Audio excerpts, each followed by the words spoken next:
Welcome back with continuing live coverage of breaking news of the U.S. and Israeli military strikes on Iran.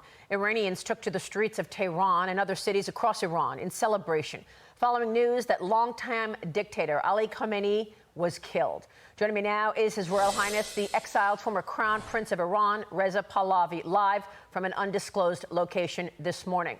Your Highness, thank you very much for being here. Wow, we are at this day. We have been together many times in the last several years talking about this. Your reaction to Khamenei dead and this U.S.-Israeli strike against Iran?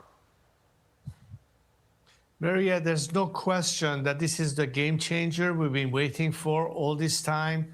The jubilation of Iranians at home and abroad shows how much people were hoping for this moment.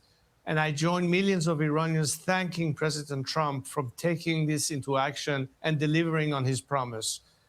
We are so elated of the fact that now we have the beginning of the very end of the regime, because at least we are going to see more and more decimation of this regime, which can only equal the playing field so that the Iranian people could come back to the streets and claim the country back from this hated regime. And that is exactly what President Trump has been telling and messaging to the Iranian people: take back your country. How can they do that, sir?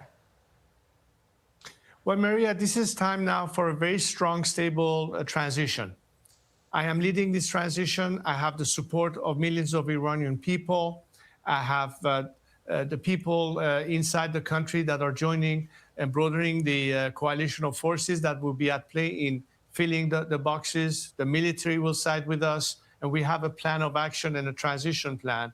As a matter of fact, I'm glad to hear what Senator Fetterman was saying. It's music to my ears. I always thought that it should be a bipartisan issue when it comes to America's national security interests as well as business opportunities in the future, because we as Iranians look at America as our best partner in reconstructing ourselves. You know, the president says MAGA, we say MIGA, make Iran great again.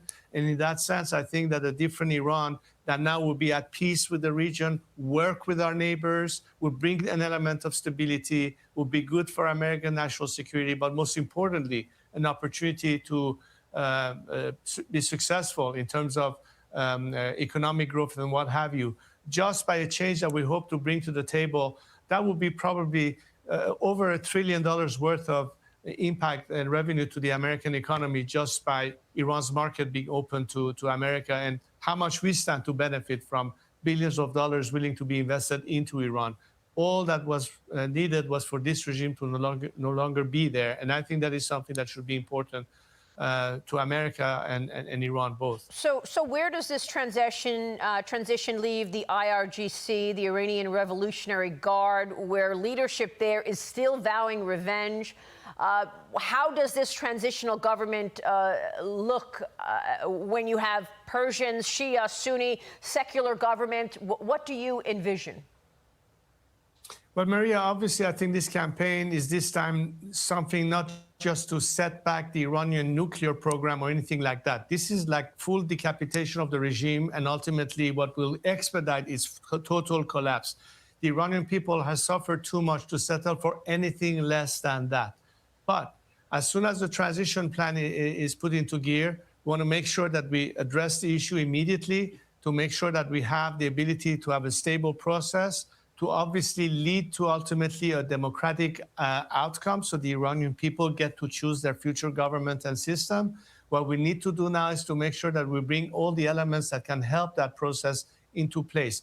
I was talking earlier today with Senator Lindsey Graham, who's a good friend of Iran. In fact, people now call him lovingly Uncle Lindsey for his position. And he talked to me earlier saying that he would try to organize a bipartisan group at Senate level for us to present that plan. Both the administration and Congress will understand better what we have in mind, and we'll get more into the details. You and I had talked about the IPP project, Iran Prosperity Project, before, and the first 100-day, critically important of how we do that for the initial transition.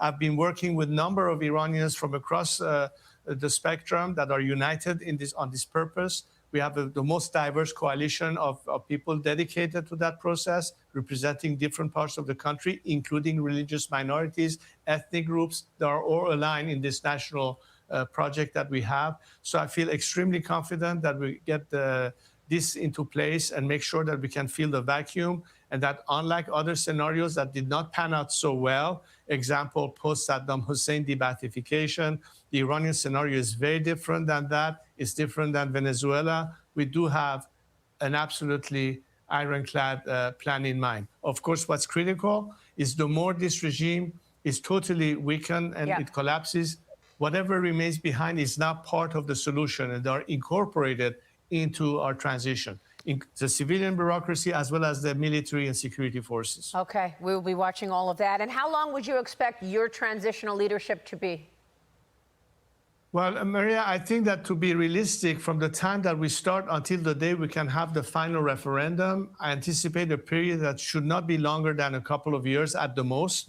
But what's critical is the first 100 days to immediately stabilize the country, the Iranian economic situation, that the apparatus of governments remain as intact as possible, so the functioning of the country continues to be in place while we bring all the components that makes us bring the country to a position where we come out of it at the very end with the choice that people will have to make, and will be proposed various plans in the Constitutional Assembly, which is the entity that will, of course, debate all these issues. Well, that would be an incredible day to see a free election in Iran once again. Reza Pahlavi, thank you, sir.